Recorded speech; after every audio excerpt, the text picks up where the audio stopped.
En exclusivité, Le Parisien a dévoilé ce que le policier à l'origine de la mort de Nahel a déclaré pendant sa garde à vue. Il décrit comment il a vécu cette scène d'horreur et l'on peut voir que son collègue n'a pas tout à fait la même version des faits. Mardi 27 juin, un drame s'est produit.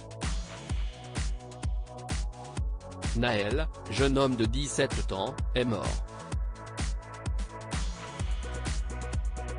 Il était au volant d'une voiture à Nanterre, sans permis de conduire, et lors d'un contrôle il a été tué par un policier après un refus d'obtempérer.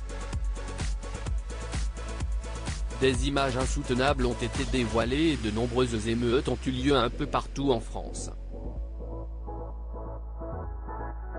Le policier, lui, est mis en examen pour homicide volontaire et a été incarcéré à la prison de la Santé, à Paris. Le Parisien vient de dévoiler un compte-rendu des déclarations en garde à vue du brigadier de 38 ans.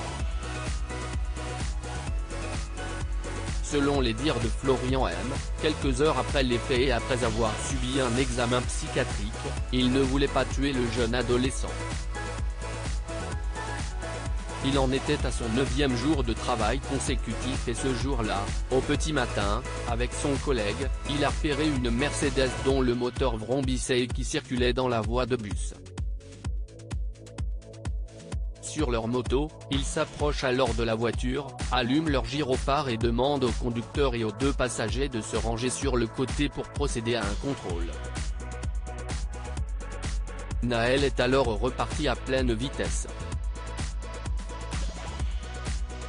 Selon le collègue de Florian M., Nahel serait allé jusqu'à 80 ou 100 km/h. Finalement les policiers retrouvent la voiture bloquée dans des bouchons. Florian M. se place au niveau du pare-brise et sort son arme.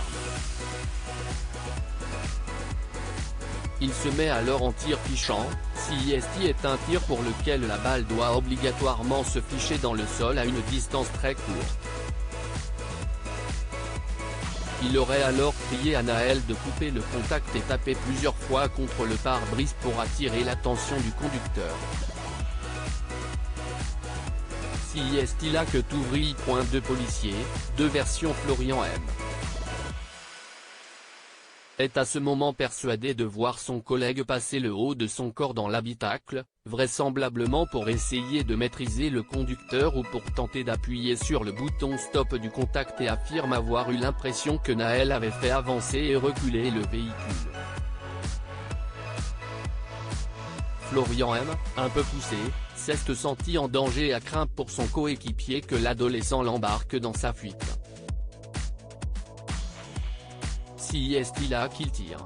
Comme l'explique Le Parisien, le collègue a expliqué qu'il n'avait en réalité que le bras dans la Mercedes et que Nahel avait bien, après 10 à 15 secondes, coupé le contact du véhicule.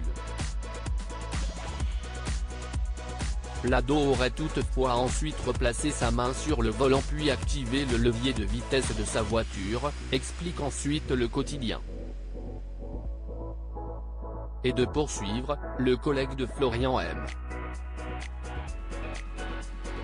avait alors, lui aussi, craint de se retrouver écrasé contre le mur.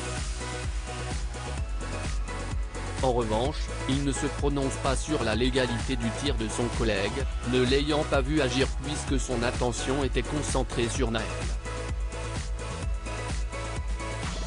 Autre déclaration importante, le policier à l'origine du tir affirme ne jamais avoir prononcé la phrase « tu vas prendre une balle dans la tête ». Ce qui contredit la première exploitation de cette vidéo réalisée par les enquêteurs de l'IGPN. Sur cette bande, on a un échange entre 3 voix et entendu et notamment les propos coupe et non shoot comme l'ont entendu certains. Une autre voix, peut-être celle du collègue, aurait en revanche bien dit tu vas prendre une balle dans la tête. Une autre expertise est en cours. Le policier a fait appel de son placement en détention provisoire et l'audience à la chambre de l'instruction se tiendra ce jeudi à Versailles, Yvelines.